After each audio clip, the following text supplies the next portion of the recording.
இதை நீங்கள் தவறுவீர்களா இருந்தால் பிறகு உங்களை மீட்கிறதுக்கு இனி எத்தனை ஆண்டு செல்லும்ன்றது என்னாலே அதை கணிக்க முடியாது.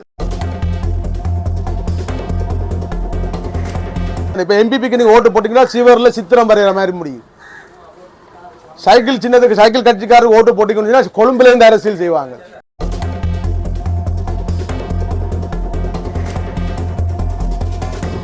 பெண்களை நாங்கள் இழிவுபடுத்துறது இல்லை. அது கடந்த காலத்தில் எங்களோட போராட்ட வரலாற்றிலேயே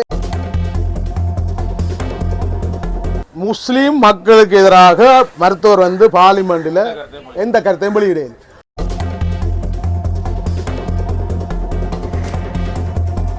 மரபானத்தில் ஏன் போதைப்பொருள்? போதைப்பொருள்ன்றது உண்மையில் ஒரு கேன்சர் வர்த்தக்காரனுக்கு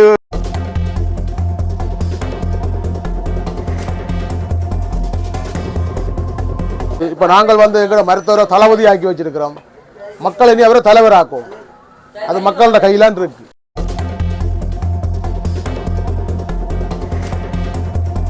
உங்களுடைய நகரம், உங்களுடைய மாநகரம், இதை வந்து நாங்கள் வந்து எல்லா துறைகளிலும் வந்து பின்தங்கி போய் நிற்கிறோம்.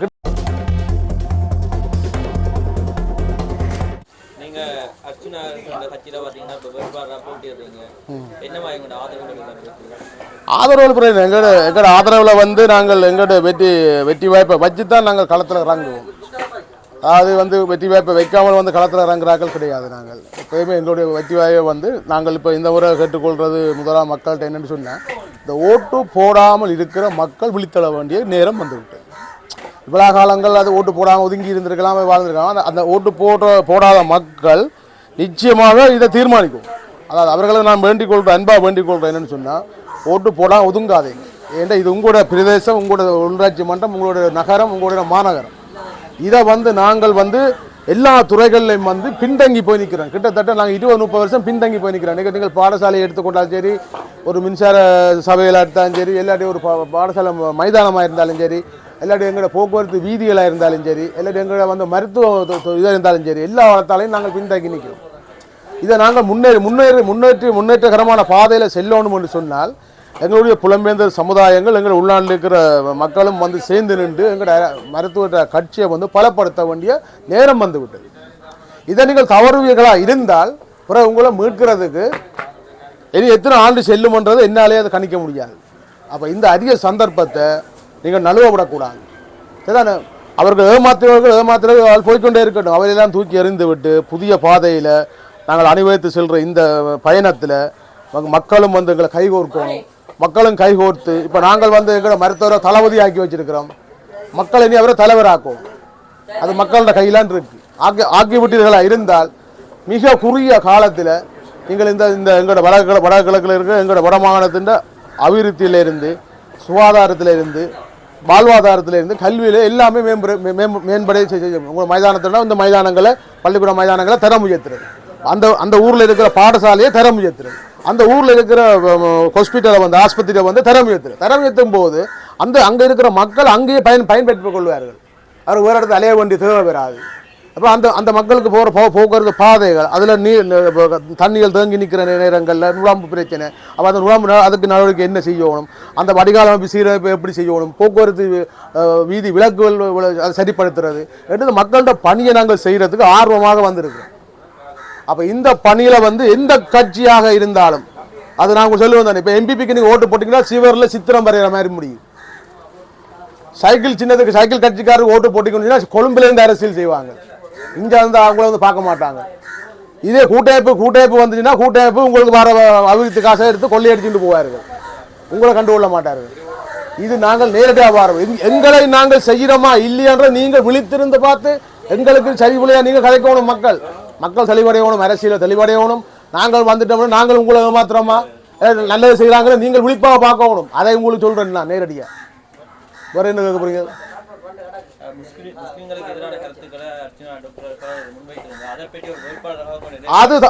அது தவறு. முஸ்லீம் மக்களுக்கு எதிராக மருத்துவர் வந்து பார்லிமெண்டில் எந்த கருத்தையும் வெளியிடையில். முஸ்லீம் மக்களுடைய திருமண வயசு 10 வயசு, 11 வயசு, 12 வயசு, அதுவும் வந்து மக்கள் கடிதம் கொடுக்கப்பட்டபடியாக தான் அவர் பார்லிமெண்ட்டில் கதைச்சவர் ஒழிய அவர் தனிப்பட்ட ரீதியாக முஸ்லீம் என்றது அது மார்க்கம். அப்பன் அவர்கள் பேசுகிற மொழி தமிழ், அது மார்க்கம். நீங்கள் மார்க்கத்தை கொண்டுறாங்க இதுக்குள்ள. மதத்தை கொண்டு வர வேண்டாம். வடகிழக்கில் இருக்கிறது தமிழ் மக்கள்லாம் நாங்கள் பார்க்குறது. அப்போ அந்த மக்கள் கடிதம் கொடுத்தபடியாக தான் அந்த பிரச்சனையை வந்து ஒரு பார்லிமெண்ட்டில் தெரியப்படுத்துகிறேன். அதை சில பேருக்கு பிடிக்காம இருக்கிற ஆட்களுக்கு அது விசித்திரமான கதைகள், அதாவது வார்த்தை பிரயோகங்கள் பிள்ளை விடக்கூடாது. கதை இந்த உங்களை நான் வந்து திட்டும்போது வார்த்தை வந்து அதுக்கு இந்த வார்த்தைகள் இருக்குது. சும்மா அப்படி இப்படின்லாம் கழிச்சு போட்டு போகிற இது இல்லை. அப்போ அது அவர்கள் அறியாதன்மை. அதை ஒன்றும் நீங்கள் பெரிய விஷயம் ஆக வேண்டிய தேவையும் இல்லை. அவர் வந்து ஒரு பார்லிமெண்ட்டில் ஒரு பிரச்சனையை கதைக்கிறாருன்னு சொன்னால் ஒரு தேவை கருதி தான் நாங்கள் ஒன்று கதைக்கிறாரு ஒழிய சும்மா கதைக்கல. அது எந்த விஷயமா இருந்தாலும்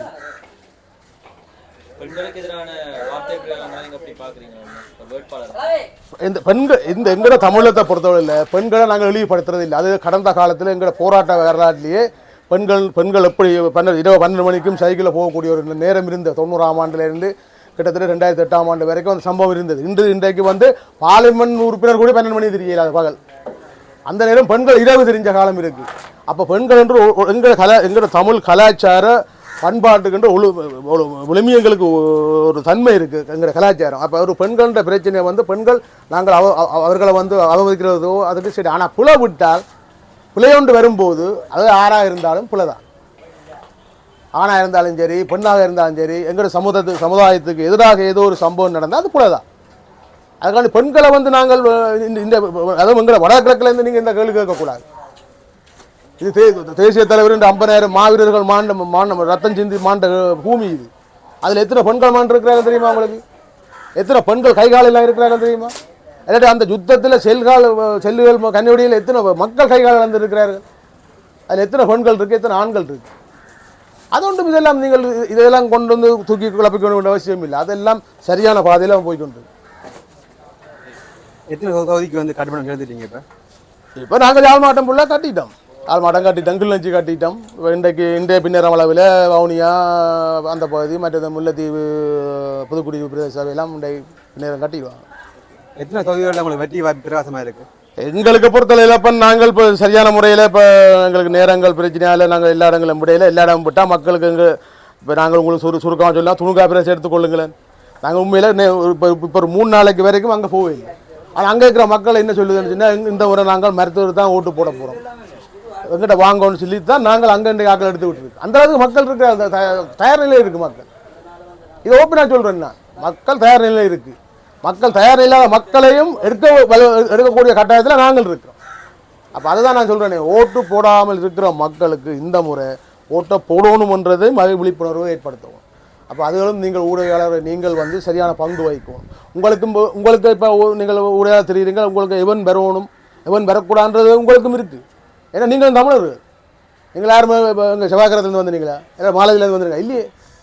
அப்போ உங்களுக்கு அந்த பங்கு இருக்குது. நீங்கள் ஒரு தனிப்பட்ட ஆள், நாங்கள் வேறாக நினைக்கக்கூடாது. அப்போ நீங்களும் உங்களோட உறவினர்கள் இப்போ நாங்கள் எங்கள் வெளிநாட்டு புலம்பெயர் சமுதாயத்துக்கு நான் சொல்லிட்டு இருக்கிறது இதுதான். உங்களோட உறவினருக்கு நீங்கள் டெலிஃபோனில் பிரச்சாரம் பையுங்க. கட்சியை அடுத்த கட்சியை வலுப்படுத்துறது அது வடகிழக்கில் எந்த திசையிலையும் இருக்கட்டும். இப்போ நீங்கள் போட்டிடுறீங்க, இதுக்கு முதல் வாழ்க்கை எப்படி இருந்தது? இப்போ என்ன மாதிரி வாழ்க்கை நாங்கள் அப்போ 16 ஆண்டு காலமாக எங்களோட பொருளாதாரம் பின்தங்கி தான் கிடக்கு. ஆனால் அதை நாங்கள் பின்தங்கி இருந்தபடியே நாங்கள் யார்கிட்ட போய் கையை நீட்டுறதுக்கோ காலை நீட்டுறதுக்கோ தயார் இல்லை. எங்களோட சொந்த முயற்சியில் எங்களால் இயன்ற அளவு எங்களோட வாழ்வாதாரத்தை நாங்கள் கொண்டு போய் கொண்டு இருக்கிறோம். எதிர்நீச்சல் போட்டு தான் கொண்டு போய் கொண்டு இருக்கிறோம்.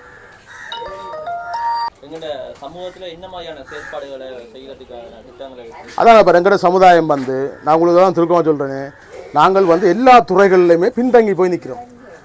இன்றைக்கு இல்லை, நீங்கள் மருத்துவத்துறையை எடுத்துக்கொண்டாலும் சரி, நீங்கள் இல்லை நாங்கள் எங்களோட பாடசாலைகள் இருந்தாலும் சரி, எங்களோட மைதானம் எங்களோட ஊரில் இருக்கிற மைதானங்கள் விளையாட்டு மைதானங்களில் இருந்து சரி, இல்லாட்டி ஒரு வாசியாலை இருந்தாலும் சரி, எல்லாத்துலேயும் நாங்கள் பின்தங்கி போய் நிற்கிறோம்.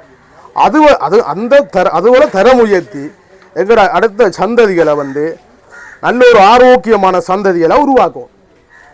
இப்போ ஆரோக்கியமான சிந்தனை இப்போ தீய பழக்கங்கள் பாருங்க. இந்த மருத்துவத்துறையில் வடமாநிலத்தில் ஏன் போதைப்பொருள்ன்றது உண்மையில் ஒரு கேன்சர் வர்த்தக்காரனுக்கு இல்லாட்டி கடும் நோயாளி சாங்கியலாவனுக்கு அது அந்த மருந்தை செலுத்தினா அவன் வேதனையை அடக்கிறது கொண்டு வந்தது. ஏன் இந்த டிஸ்பென்சரிகளில் உணர்ந்து எல்லா போதை மாத்திரையும் வச்சு விற்கிறீங்க? அப்போ உங்களோட இப்போ இருக்கிற சமுதாய இளைஞர் யுவதிகளை திசை திருப்புறது, சீரழிய வைக்கிறது. அப்போ தமிழ் தேசிய உணர்வு இல்லாமல் போகும், மொழிப்பேட்டு இல்லாமல் போகும். அந்த மொழி எக்கேடு கட்டான்னு போய்கிட்டே இருப்பாங்க. இதுவள் எல்லாத்தையும் சீர்திருத்தணும் என்று சொன்னால் புதிய பாதையை நாங்கள் திறந்திருக்கிறோம். அதுக்கு உங்களான முழு ஆதரவை தர வேண்டிய கட்டாயத்தில் நீங்கள் இருக்குது. தவறும் பட்சத்தில் உங்களை மீட்கிறது யாரும் இல்லை. இப்போ இந்த சமகால அரசியலில் எங்களுக்கு கிடைத்திருக்கிற ஒரு விதை அது இப்போ முளைச்சி மரமாக வந்து கொண்டு இருக்கு.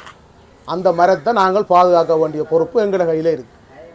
தளபதி ஆக்கியிருக்கிறோம், தலைவராக்க வேண்டியது மக்களோட கையில். இப்ப நீங்க போட்டிடுறீங்க, நீங்க ஆட்சியை கைப்பற்றாட்டி நீங்க வேற கட்சிகளோட கூட்டணி அமையறதுக்கு வாய்ப்பு இருக்கு. அந்த அந்த ஐயப்பாட்டுக்கு நீங்கள் வர வேண்டிய தேவையில்லை. அதான் நான் உங்களுக்கு சொன்னேன், இது தென்மராட்சி எங்களை மறுத்து விட்ட கோட்டை. நாங்கள் தனிச்சு ஆட்சி அமைப்போம், தென்மராட்சியில் தனித்து ஆட்சி அமைப்போன்ற நம்பிக்கை எங்களுக்கு திடமாயிருக்கு. கூட்டணி ஆட்சிகளை பற்றி கதைக்கிறதுக்கு அதை பற்றி நான் யோசிச்சு எந்த மூலையை கொண்டு அதுக்கு செலவழிக்கிறதுக்கு நான் தயார் இல்லை. நான் ஏதாவது வெற்றியை நோக்கி போய்கொண்டிருக்கிறேன்.